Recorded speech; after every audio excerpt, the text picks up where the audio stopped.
ముందుగా భోగి రోజు ముందు రాత్రి ఈ పండుగ కోసం నేను కొంచెం ఎర్లీగా ప్రిపేర్ అవ్వాలి అని అనుకున్నాను. అందుకే రాత్రినే కల్లాపికి ప్రిపేర్ చేసుకుంటున్నాను. బిఫోర్ డేనే కల్లాపి వేసేస్తే నెక్స్ట్ డే మార్నింగ్ కల్లా మంచిగా ఆరుతుంది. సో అందుకే ఇదంతా ముందే ప్లాన్ చేసుకున్నాను అనమాట. పండుగ అంటే రష్ కాకుండా స్లోగా మనసుతో చేసుకోవాలి అని నా ఫీలింగ్. ఈ పనిలో నాకు నక్షత్ర కూడా చాలా హెల్ప్ చేసింది. వాటర్ బకెట్లో ఫిల్ చేస్తూ అలా. సో అన్నీ ఆటోమేటిక్గా సెట్ అవుతున్నాయి అనే ఫీలింగ్ వచ్చింది.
చివరికి కల్లాపి వర్క్ అంతా కంప్లీట్ అయిపోయింది.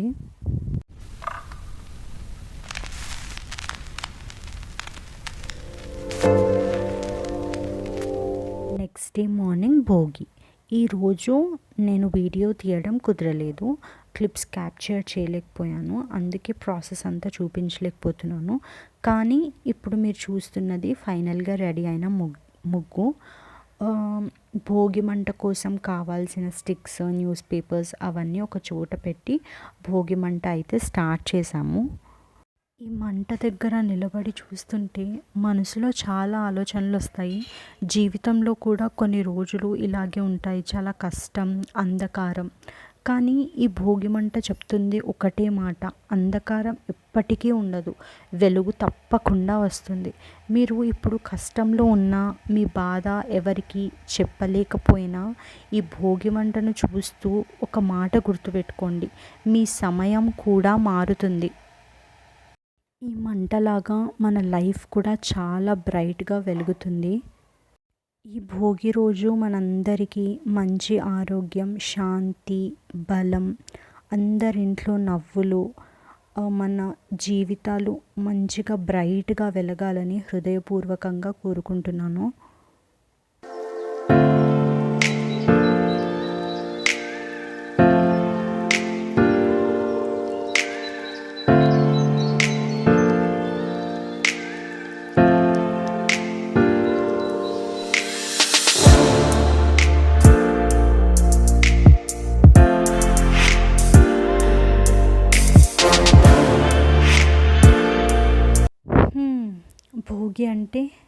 నాకు వెంటనే గుర్తుకొచ్చేది నువ్వులు. అందుకే ప్రేమతో చిమిలి ఉండలు ప్రిపేర్ చేశాను. పండుగ రోజు స్వీట్ అంటే మనసుకు కూడా స్వీట్నెస్ రావాలి కదా.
దేవుడికి నైవేద్యం కూడా పెట్టేశాను. మంచి మనసుతో పెట్టిన ప్రతి నైవేద్యం తప్పకుండా మంచి ఫలితం ఇస్తుందని నాకు నమ్మకం.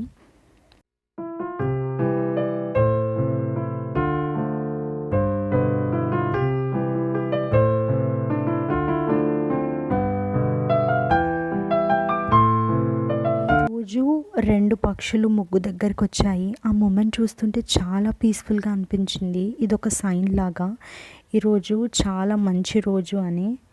భోగి అంటే కేవలం పండుగ కాదు, ఇదొక రిమైండర్ అన్నమాట. మనం ఎన్నిసార్లు పడినా మళ్ళీ లేచి నిల్చోగలమని.